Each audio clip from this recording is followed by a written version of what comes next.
CAN 2024 en Côte d'Ivoire. Abidjan est-elle prête pour le coup d'envoi? Le 13 janvier, le coup d'envoi de la CAN 2024 se fera dans le stade olympique Alassane Ouattara d'Ebimpe d'Abidjan. Infrastructures sportives, capacité d'hébergement pour accueillir les joueurs, les délégations et les supporters, aménagement des espaces publics. La capitale économique est-elle prête? La Côte d'Ivoire part désormais au plus pressé pour réussir l'organisation de la Coupe d'Afrique des Nations, CAN, la compétition phare de la Confédération africaine de football, CAF, dont le coup d'envoi sera donné à Abidjan, dans son nouveau stade olympique, le 13 janvier prochain. Ce sera la deuxième fois depuis son indépendance que le pays abritera la CAN, mais cette fois-ci, avec 24 nations contrairement à 1984, où seules 8 équipes nationales étaient engagées. Course contre la montre, cette édition baptisée CAN de l'hospitalité par les Ivoiriens a donc, sans surprise, nécessité la réalisation de nombreuses infrastructures. Cette compétition, ce ne sera pas que du jeu sur un rectangle vert. Nous voulons faire vivre une ambiance conviviale et chaleureuse, d'où le mot hospitalité, explique François Amichia, ancien ministre des Sports et président du comité d'organisation de la CAN. COCAN, l'idée est aussi de rassembler les supporters de tous les pays autour d'une passion commune, à travers une expérience festive. Enfin, nous voulons léguer un héritage matériel et immatériel à notre pays. Le président ivoirien, Alassane Ouattara, n'a pas lésiné sur les moyens. Pour cette CAN, plus de 762,5 millions d'euros ont été investis dans les infrastructures à travers le pays, sur un coût total de 1,5 milliard d'euros.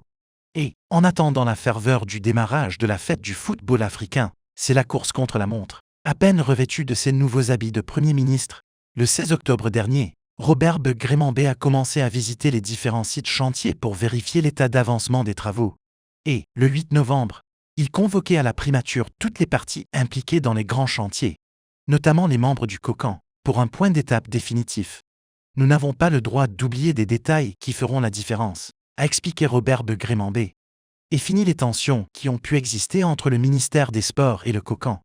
Dans le gouvernement installé le 18 octobre, le portefeuille des sports est désormais placé sous la houlette du Premier ministre. 6 stades, dont 2 à Abidjan, pour la compétition, dont la Côte d'Ivoire a obtenu l'organisation en 2014.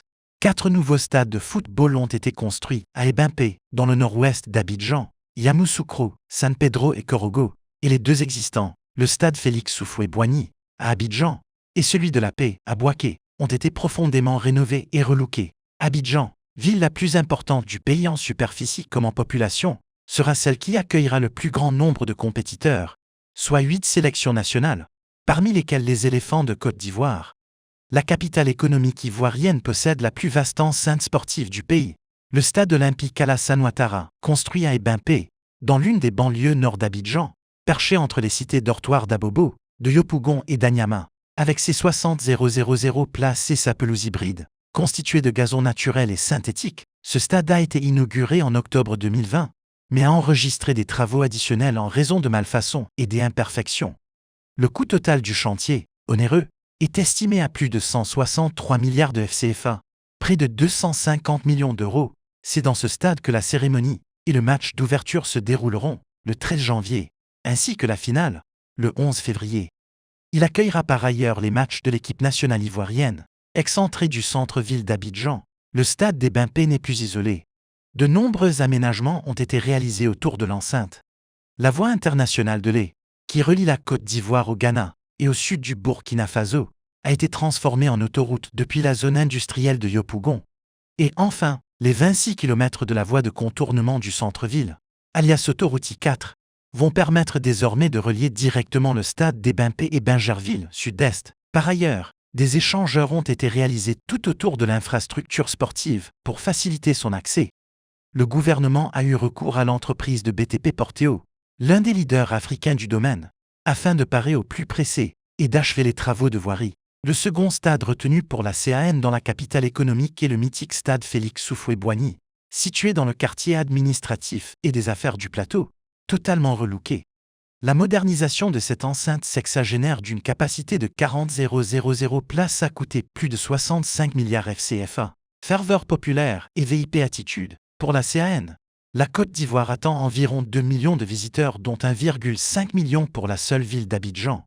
Le groupe Accor, leader mondial de l'hôtellerie, a rénové ses hôtels et a augmenté ses capacités d'accueil. Le Sofitel Hôtel Ivoire devrait accueillir les officiels de la CAF. De nouveaux établissements hôteliers ont essaimé depuis plusieurs mois. Selon Siandou Fofana, le ministre du Tourisme, la capacité d'hébergement des établissements, estimée à 400-500 chambres en 2022, doit atteindre 15 000 à la fin de décembre 2023. Des résidences immobilières privées sont en nombre exponentiel.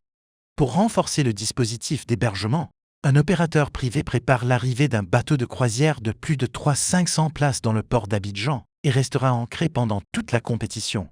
Cette forme d'hôtel flottant proposera, outre des chambres, toutes sortes d'activités de loisirs. Depuis quelques mois, la ferveur de la CAN de l'hospitalité s'est emparée d'Abidjan, qui compte bien faire savoir, dès leur arrivée, aux 1,5 millions de visiteurs attendus qu'Abidjan sera encore le plus doux au monde. Tout voyageur qui atterrit à l'aéroport international d'Abidjan est immédiatement mis dans l'ambiance, avec nombre d'affiches annonçant l'événement. Pour la CAN, l'ancienne plateforme pour les vols domestiques de l'aéroport d'Abidjan a d'ailleurs été transformée en Terminal 2, qui sera exclusivement réservée aux voyageurs de la CAN. Quant aux plus aisés, qui atterrissent en G, ils pourront débarquer en toute quiétude et VIP attitude au Jetex, l'aéroport d'affaires,